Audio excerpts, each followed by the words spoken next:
with the help of body-worn video cameras. Police officers! Get off me!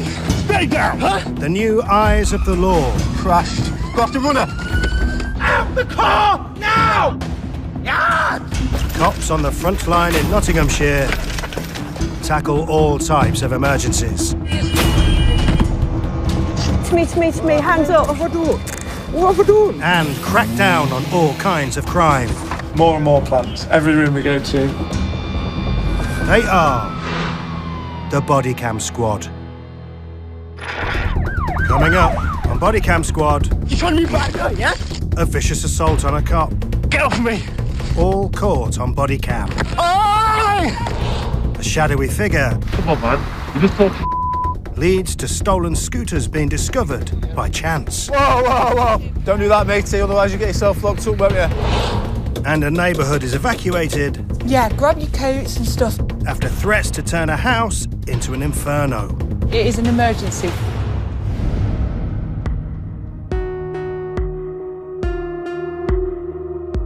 Nottinghamshire, in the heart of England. Every day here, the police deal with around 1,000 incidents, roughly half of which require officers to attend. To keep a lid on the level of crime, every response cop in the county has been issued with a body-worn video camera to gather hard evidence to nail offenders.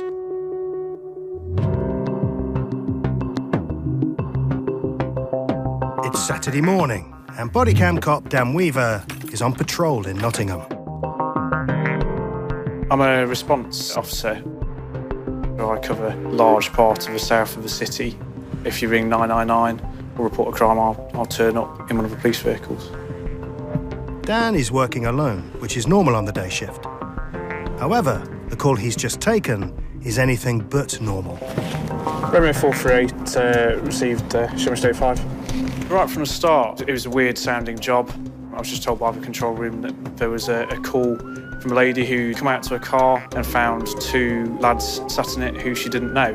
There was no suggestion any of them had really done anything. They were just sat in the car. Dan switches his body cam on when he gets there and speaks to the woman who owns the car. She'd left it unlocked. Have they said anything to you? One of the back had sworn at me when I tried to get him out. OK. This one has mumbled various things which I haven't been able Mate, to just hear. stay where you are. I wanted to find out who the people were, what they were doing. Hands behind your back for me. I wanted him to stay where he was, but it quite quickly became apparent he wasn't going to do that, and I went to put handcuffs on him. Wait, don't mess about. I said, hands behind your back, didn't I? Yes, there is a need. Dan senses something isn't right and calls for backup. Can you get someone to me urgently? Stop messing about. Stop messing about. He was being very threatening towards me with his body language. He was trying to come as close to me as he could with his face up towards mine. Right, stop resisting, OK, and put your hand behind your back. He tried to grab me by the throat at one point. You're trying to be by me, you little prick. Huh? You're trying to be back there, yeah? What have you done? Right, Huh? you better get off me. Trying to hit me? I was mindful that he could use the handcuff as a weapon against me, so I wanted to hold on to that.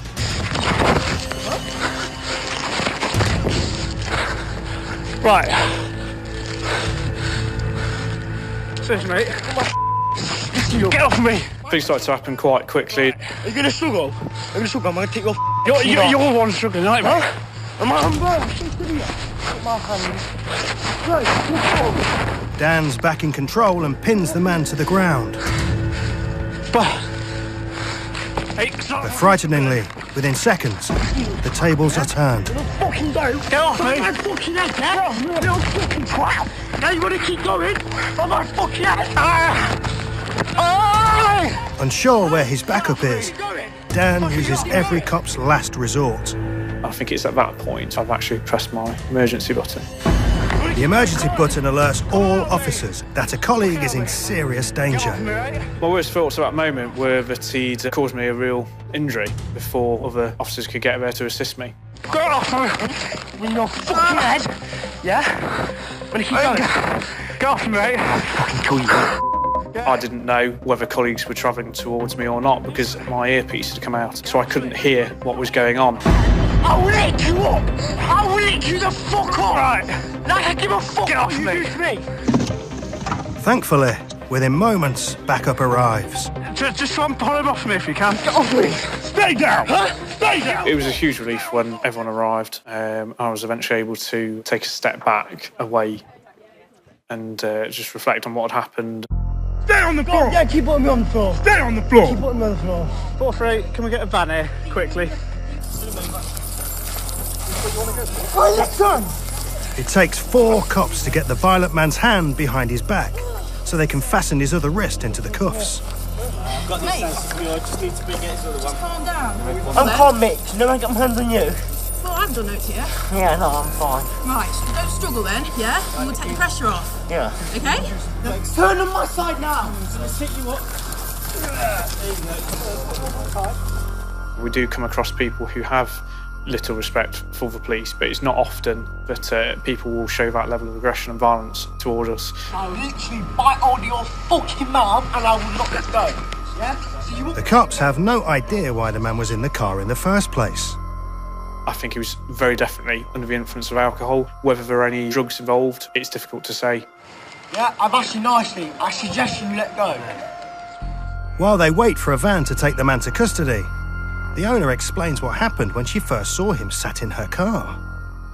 I asked him to move. Well, I said, hello, mate, you know, come on. I've done a bit of work with homeless. Then I noticed there was one in the back as well. And there's a smell of alcohol on both of them. I tried and be nice, you know, come out now and I'll get you a cup of tea. Otherwise, I'm calling the police. No response. So that's what I did. The police van arrives, so the violent man can be taken into custody. Come on! Stand up! Go then. Stand! Stand! Now what you put me on? He seems to think he deserves to be treated well. No, listen, put me in nicely.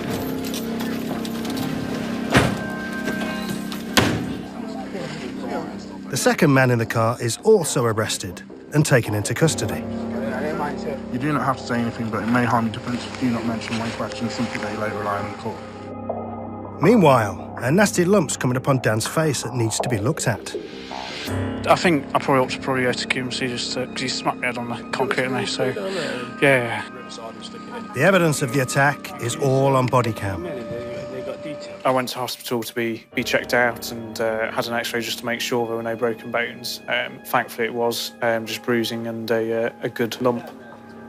I think this incident has quite naturally made me reflect on what I do and the risks that I face each day. I've never experienced anyone quite as violent as that before. Hopefully that evidence from the body cam will show exactly what he was like that day. I can't fucking see. Can I open my eyes so I can see? Right. When it goes to court, hopefully it will show them exactly how he behaved and just how aggressive he was.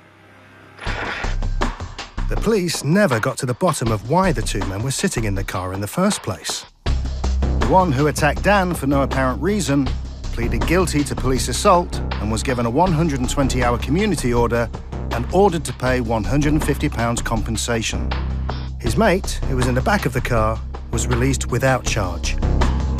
Dan suffered no lasting injuries and was soon back on patrol on the Nottingham front line.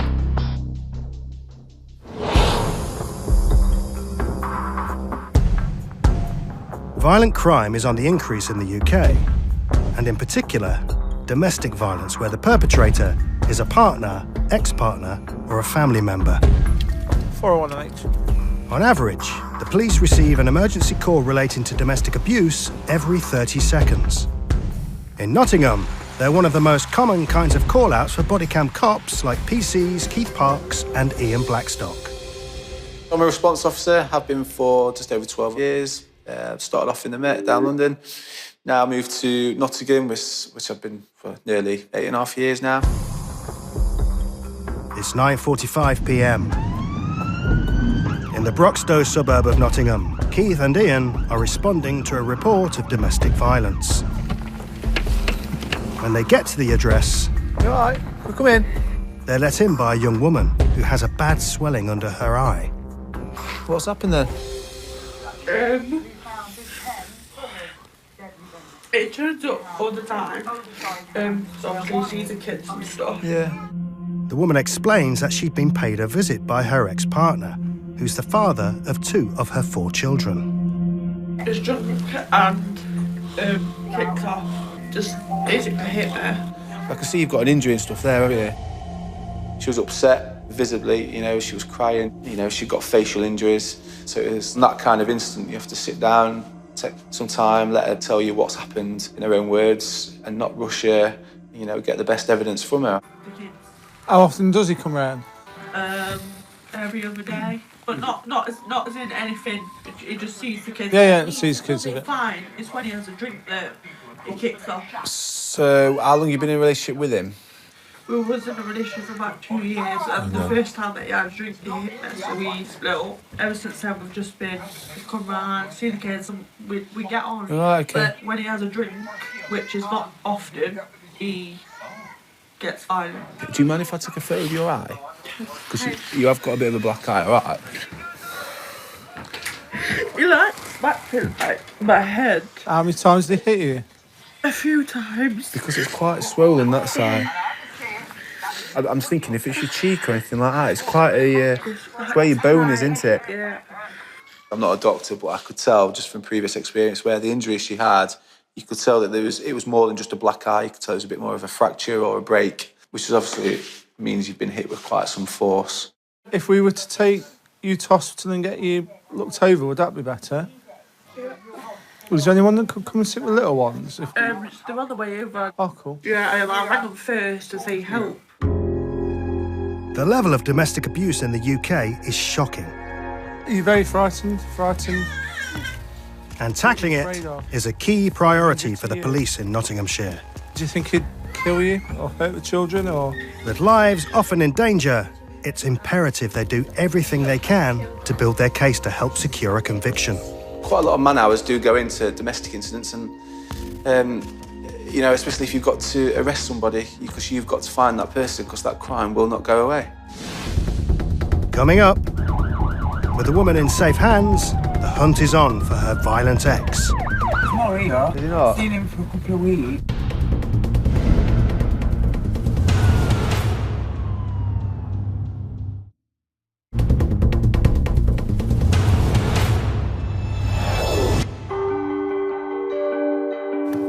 A man suspected of assaulting his former partner is being hunted by Nottinghamshire Bodycam cops Keith Parks and Ian Blackstock. They've been told he may have driven his work van to a nearby friend's house.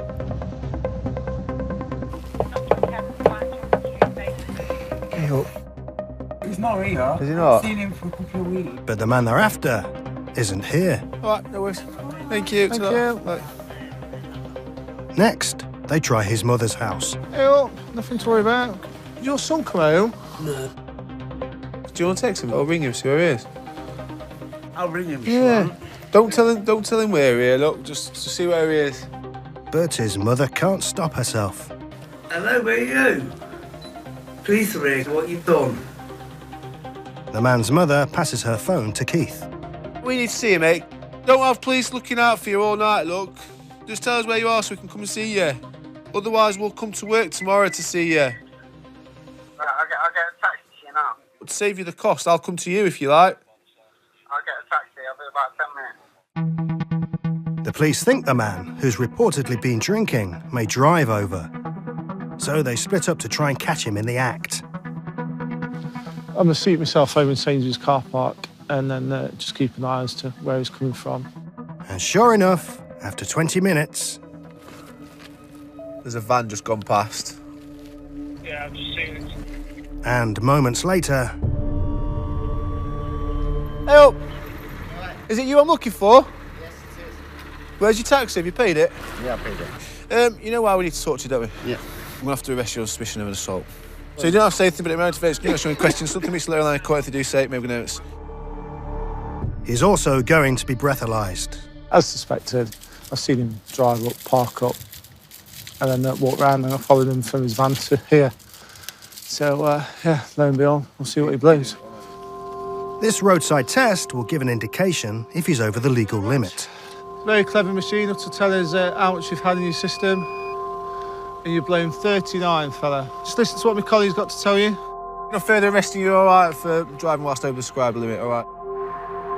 On the way to custody, the man tells Keith about his fighting past. I used to be a professional boxer. Did you? I broke my hand boxing. Did you? What, kickboxing. You get hurt doing that, don't you? Kickboxing and that?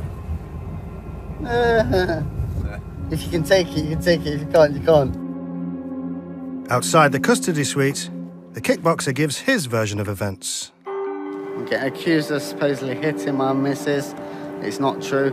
She's obviously hit herself. I've walked out when after I've rang my dad and he was on the phone to her. She's hit the window and obviously I'm getting accused for it. ABH at the moment on his ex-partner, alleged to have punched her to the face, causing possibly fracture to cheek. The man is locked up. This is your room for the night, fella. And will face the custody sergeant in the morning. The woman did have a fractured cheekbone and was treated in hospital. She's since received support from the police as well as victim and counselling groups. Her ex-partner was not charged with drink driving, as later readings taken in custody were found to be below the legal limit. However, he has been charged with assaulting his partner. After successfully presenting a case against the man to the Crown Prosecution Service, he has now been charged with ABH and is awaiting a court trial.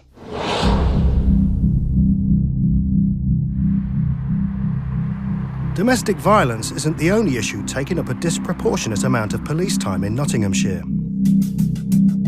Crimes related to drugs and drug addiction are also a major problem for the Bodycam cops. It's 4:30 p.m. in St Anne's, a suburb with the second highest crime rate in the city.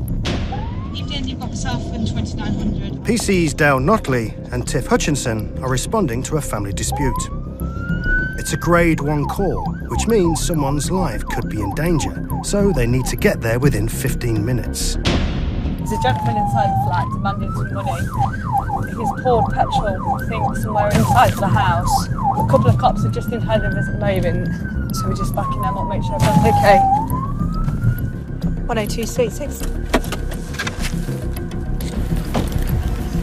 The patio doors at the back are unlocked, and there's a strong smell of petrol coming from the house. We need to get a couple of extinguishers out, that's not petrol. You could smell it actually approaching the address from the street, so much so it kind of took your breath away. Liquid on the floor. There's a report of a smell of gas too. I think we should just back off this gas. So the cops retreat and await the fire service. We're just going to clear the houses either side to be safe. Yeah. The surrounding area is evacuated. Yeah, grab your coats and stuff. We've got a potential gas leak next door. It is an emergency, so I need to evacuate you from your house. I believe we've got a male inside the house who's put petrol everywhere at the moment, and we can smell gas. We've got ambulance on standby and fire brigade. So at the moment, we're just making sure everyone's safe at the moment, either side.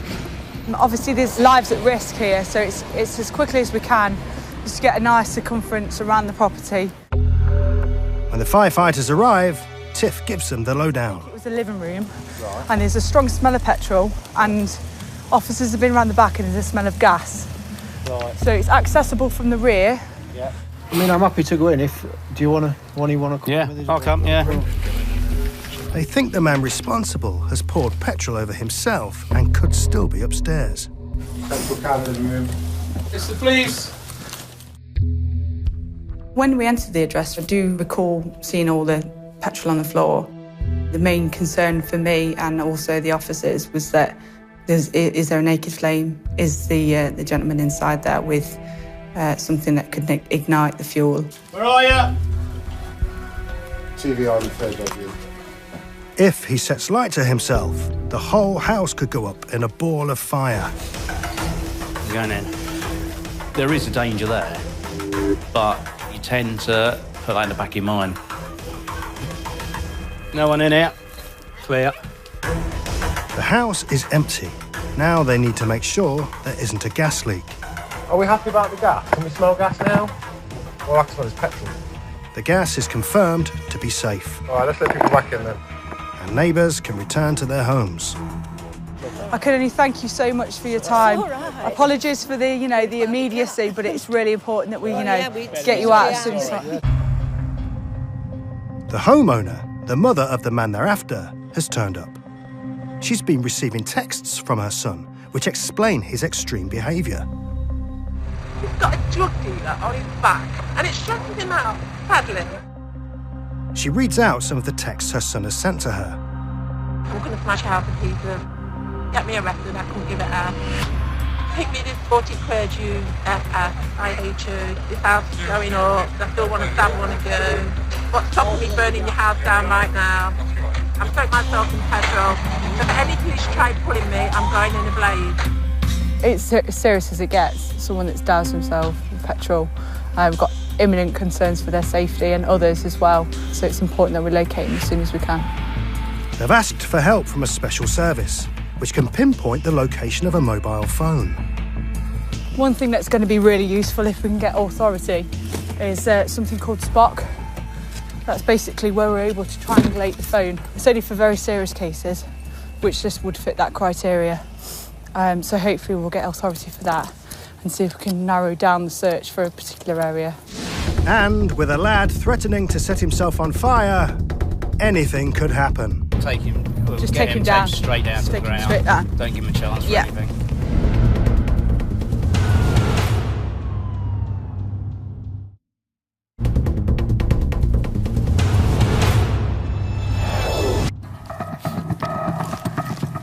PCs Tiff Hutchinson and Dale Notley are on the hunt for a man who's thought to be drenched in petrol. They've asked for help using a restricted and confidential police procedure, often used to help find missing people, known as SPOC. SPOC stands for single point of contact. It's the ability for us to triangulate a mobile phone, and it gives us a radius of where that subject could be. The signal strength from 3 phone towers nearest the mobile is needed. While they wait for results, Tiff and Dale head to the home of some relatives of the wanted man. There is going to be a worry about his mental state, but the main thing is to get to him and stop him from causing himself any harm. We have a criminal matter, but firstly we've got to look at seeing if we can get him help. The family tell the cops the lad may be armed with a knife. They give an address where he could have gone. Tactical options is now, because if he's still covered in fuel, we can't use a taser because that will light him up like a Christmas tree. So we'll have to use, well, if he kicks off, CS to try to subdue him. His family at a breaking point. They don't know what else to do. They've tried everything. The friend living at the next house has recently come out of prison and has an electronic tag to make sure he sticks to his curfew, so they know he should be in. What's his tag for? What offence was it for? Arson and criminal damage. On the way, they get confirmation that they're on the right track. We've had reports from the Spock inquiries we've had from his mobile phone, which are indicating that he's within probably half a mile of the address that we're actually going to now. Other officers have also arrived as backup. His Spock is pinging to this area, very, very close. It's arson with intent to endanger. He might be carrying a knife. Okay. Hello, mate, you all right? You all right? Yeah, good. Can we come in for 2 minutes? Is that all right? What's up? We just need to have a chat with you. What about? Do you want us to come in and we'll have a chat? Yeah. Thank you. There's no smell of petrol, and the occupants tell the police the man they're after isn't there. Have you heard from him? Okay. But Tiff and Dale aren't convinced. At the minute, we've got real concerns for him. Out of everything, his safety is the main thing. So you come here?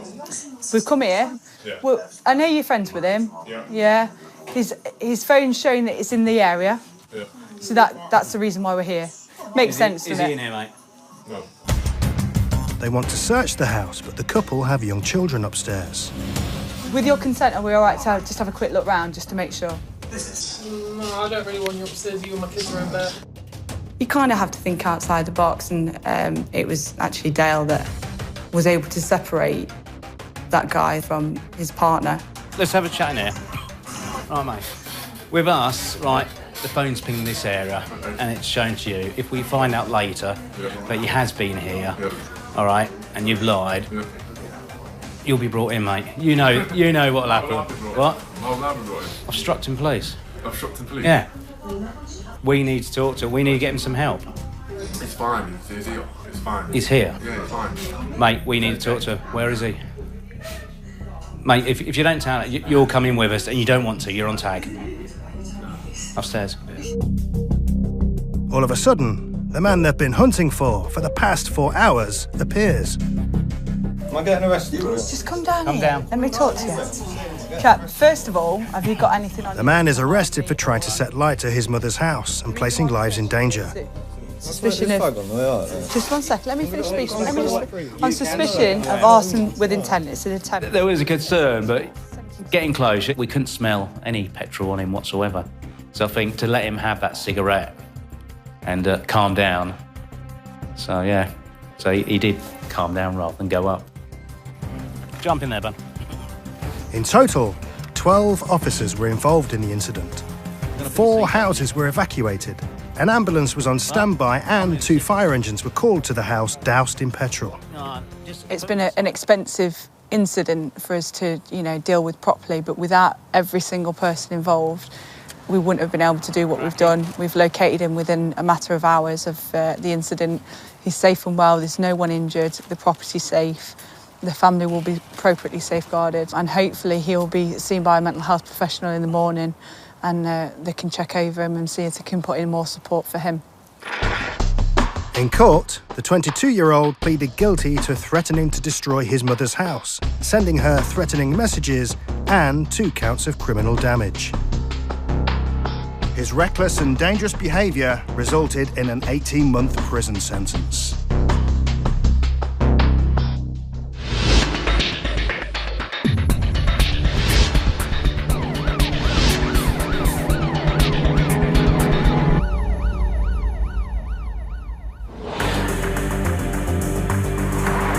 The Bodycam cops are always at the beck and call of the Control Room 999 operators. But even when the lines go quiet, there's work to be done. Keith has a reputation for finding it.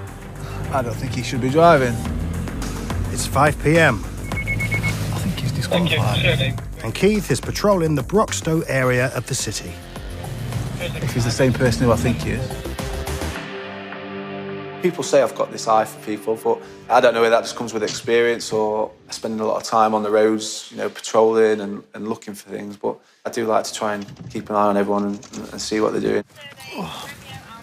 Keith thinks he recognises the driver of a car that's pulled over. Hey, hope you all right? What's your name? Yeah? Should you be driving? I recognised him because I'd been to an incident, I believe at his address not too long ago, and I knew that he had no licence. Hey? Keith stopped the man's partner previously for a traffic offence. The car she was driving then was taken away and crushed. But it appears the couple have now acquired another one. Have you got a licence at all? I have applied for my application. Right. My mum was trying to send me a good birthday. Right. But she didn't. Right, okay. He may have applied for his provisional licence, but legally he shouldn't drive until it's arrived. Yeah. How long have you had the car, Darren? Have you?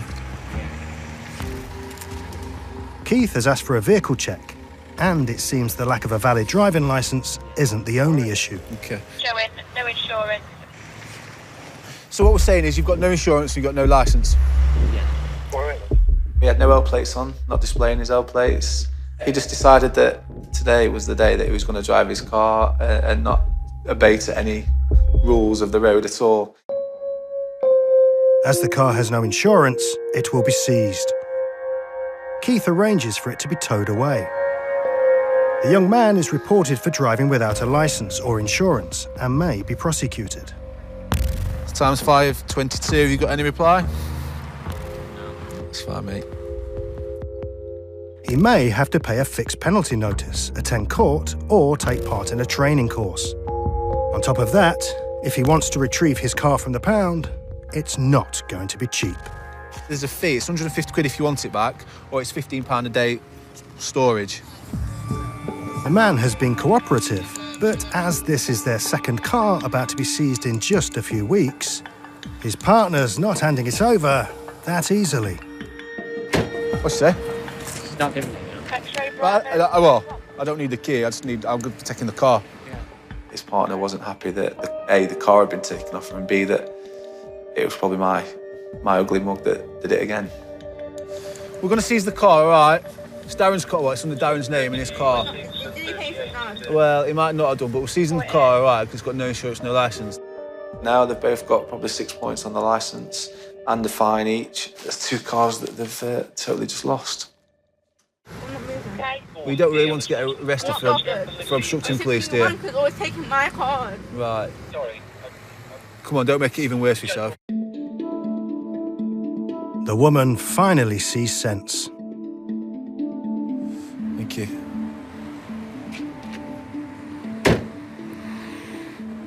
I know it's their only transport that they might have for now, but they still need to be legal, like everyone else is legal.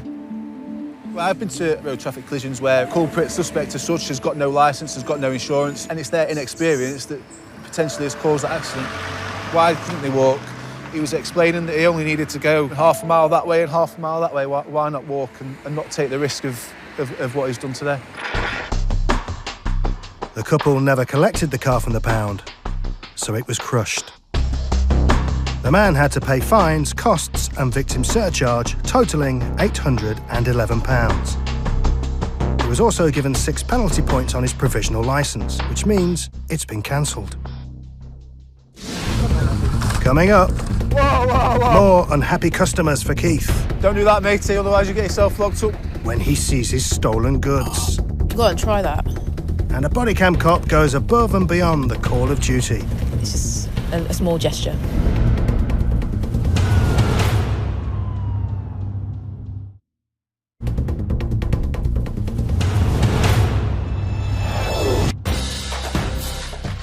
One thing all police officers quickly learn is to always expect the unexpected. It's 4:30 p.m. on a Sunday in Broxtowe. NH3 just near Barley Drive. Keith is on shift with PC Matt Daly. They're responding to a call about a burglary. It's been classed as what we call a code blue, where every officer that's available should go to the location to hopefully grab the offenders for it. The burglar is thought to be still in the house, where a window has been smashed at the back. That's first units on scene saying that they don't think we've been given the correct address. This informant's obviously given completely the wrong address. Just stand by. Control try to work out which house it could be and give one address to Keith and Matt, while 2 other officers try the house next door.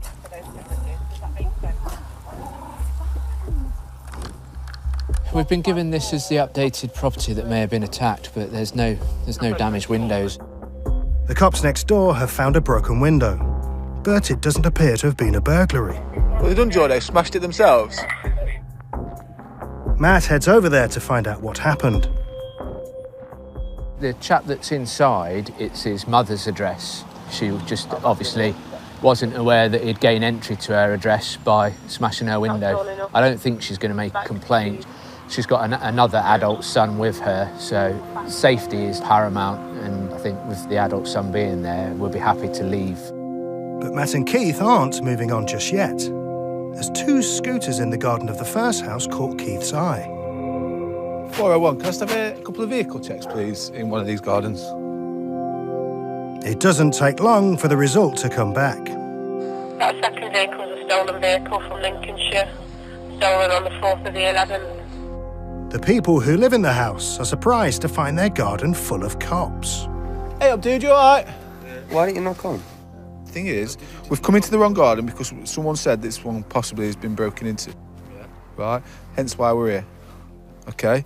Now we're in here, there's 2 bikes that are in bits. So that's why we just took the details, and one of them's a stolen one. So is it your bike? I don't even know about this bike, whose this bike is or what this bike is doing here, but I'll call the owner for you. Go on then, let's get the owner in then. The owner is the lad's mother. Hey, are you all right? Are you the homeowner? Yeah. But she can't shed any light on whose the bikes are. As the bikes don't belong to anyone here, you'd think the lad would be pleased they're being removed. It's not trespassing, mate, no. Honestly, mate, yeah. Don't be an arse. I'm not being an arsehole. The vehicle identification or VIN number on the second bike has been tampered with. So that's where the VIN number would be. Starts with a Z. And as you can see, it's been wiped or scratched. Probably 3 or 4 numbers missing here. So you can't get the full VIN to get the true identity of it. Do you know the Foxtrot Papa 62 bike that I gave you? I don't suppose you've got the last 5 of the VIN for that one, have you? 57502. No, this is going to be a nicked one as well then. So we'll have this one recovered as well. What we do know is that they're false plates because the VIN number does not match up. So that's why we suspect this is stolen. Typically, it's sort of like teenagers. Typically, it's lads as well. They pick them up for next to nothing, ride them around. Normally, no licence, no insurance. And if they can get a few months' usage out of it, then, you know, it's been of good value for them. The lads from the house have come out to complain, or rather, give the cops some stick. I'm sat there worried thinking that someone's coming into my house, coming into my garden to get me. So I open my door and it's a police officer stood there. Why didn't he knock on and ask what was going on, what's happening? Come on, man. You're just talking shit. The whole thing, the whole story is gone. Mate, we've got 2 stolen bikes from the back garden. What else can we do? At the end of the day, chap, the bikes are both stolen, aren't they? £3 million worth of motorbikes are stolen from UK streets every month. Well, unfortunately, if you own a bike, you run the risk at the moment of having them stolen because they're so easy to take the ignition out and to start the bikes. All in all, we've got 2 bikes back that hopefully we'll be able to return to their owners. While Matt puts the bikes on the recovery truck, the lad's mother tells Keith the bikes just appeared today. I'll pass these details on to Lincolnshire Police who conduct their investigation and they can make contact with her at a later time with a look to interview her, or maybe she'll speak to her son and figure out how they've ended up in her garden. As is normally the case, we get called legitimately to a job, and whilst we're trying to find the correct address, lo and behold, in the back garden's 2 stolen motorbikes. And that's typically how it works. A lot of the property that we recover is found, you know, almost by accident. Whoa, whoa, whoa! Don't do that, matey, otherwise you get yourself locked up, won't you? No evidence has been uncovered as to who was responsible for stealing the scooters, but the police were able to give their owners the good news that they had been found.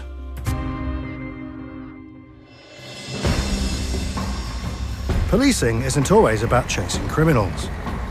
Increasingly, response cops like PC Nadine Clark have to use their tact, diplomacy and sensitivity in order to help some people who call 999. People skills is very important in our role. You know, if someone's been assaulted, we're usually the first people to see them after that. So it's very important how we deal with that victim. It's just gone midnight on one of the coldest nights of the year, and the temperature has dropped to -3. Oh, before you get road, it's... Nadine and a colleague are responding to a domestic incident in a residential street in the Radford Road area of the city. The caller is a young man. The male parties rang us saying that, well, ex-partner or partner's at the door knocking, want to be let in, he doesn't want her there, so unfortunately we have to go and tell her to go away. A recent report shows more than 700,000 men were victims of domestic abuse. If we get a domestic incident, it could just be a verbal argument, or it could be a lot more to it, an assault or something more serious. So we never know what we're going to go to until we actually get to that address and speak to someone. Hello. Yeah, you rang us? Yeah, it was me. Yeah. You say your girlfriend was knocking? Yeah, she's come with 2 lads, basically. They're just kicking me door. Yeah. Right. What's she coming round for, do you know? We split up on Saturday. Does she want some belongings or something? Basically, come round here, 2 other guys, just like trying to barge away through the door. The man tells them it's not the first time he's had a problem with his ex. She always hits me, like, it's not on, I've realised, not at all. I don't want it no more. I don't want a girl like that. She's hit me so many times, it's unbelievable. Are you frightened of her? Be honest. I'm a bit frightened of who she is. Right, okay. Do you think us having a word with her will make it worse? So would you rather us not, or do you want to ring us when if she comes back? The guy shows them the battery on his phone, which is nearly flat. Battery though. Oh yeah, it's on one bar. Do you have any heating? You got no heating either? No. You got no money for electric? Nothing at all? When do you get paid? On the 22nd. I'm on universal credit. You've got another 10 days. I'm happy to drive you to a friend's if you can text a friend. I don't want you staying here in the cold and dark. Not much I can do. A lot of my friends are in like the same predicament sort of thing. He had no phone battery, he couldn't charge his phone, and it was going to be another 2 weeks before he got any money. It was a really cold night, and he answered the door in a woolly hat and a coat, and the lights were off. There wasn't any warmth coming from the home at all.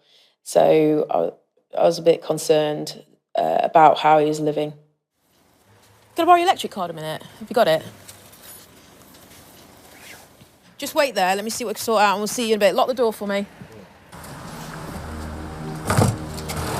The cops go on the hunt for the ex-girlfriend to a few places she's known to hang out. But few people are around, and they draw a blank. It's a Monday night, and it's very cold, which I think puts people off going out. It's not usually like this. They head back to make sure the man's ex hasn't returned to harass him. But on the way, it becomes clear why Nadine took his electricity card. Okay, managed to get some electric. Back at the man's flat, Nadine hands him the topped-up card. Go on, try that. There we go. Thank you. Let's get some lights on and everything then. In the kitchen, it's clear the man's situation would have been desperate without any electricity. What food you got? I've got 2 microwave meals. Right, so you got a microwave, you got electric hob as well, haven't you? So go to the council tomorrow, ask for an emergency loan.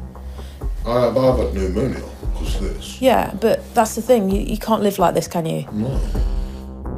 But it's the intimidating ex-girlfriend that still occupies the young man's thoughts. Did you find anything? No, we went to Kaya Foods, she wasn't there. And obviously we went down past the post office, Gregory Boulevard, nothing there. And then we've been up to Mansfield Road, top end. Okay. She's not here. It's now, what time is it? It's what, 1:30? 1:30 nearly. So she's not going to come back now, is it? It's cold. But I want you to charge your phone as well, so you've got someone, you can call us, can't you, if need be? Yeah? Okay. All right. We're going to get off. Okay. All right. It struck a chord. I'm the eldest of 5. My mum, lived... Well, we all lived hand to mouth. She was always robbing Peter to pay Paul. She had no money, and if I could help in a certain way, a little way, it's not much, is it? It's just one of those things, isn't it? I wouldn't normally want to talk about it, but yeah, it's just a small gesture.